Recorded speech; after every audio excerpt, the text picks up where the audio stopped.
Баршаңызға қайырлы күн. Бүгін өте пайдалы әрі тез дайын болатын дәрумендерге бай перепелка, яғни будин етін дайындайтын боламыз. Будини еті диеталық ет.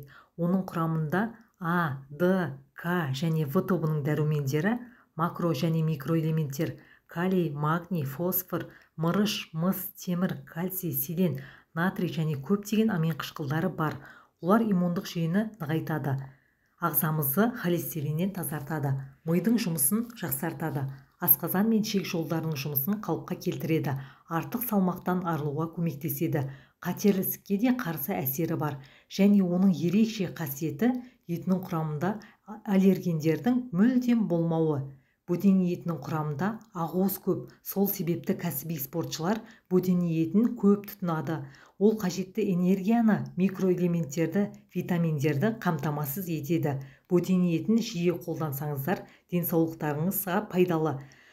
Сіздерге видео ұнаған болса, қоңырауша белгісін басып, менің каналыма тіркеліп кетіңіздер. Сау болыңыздар.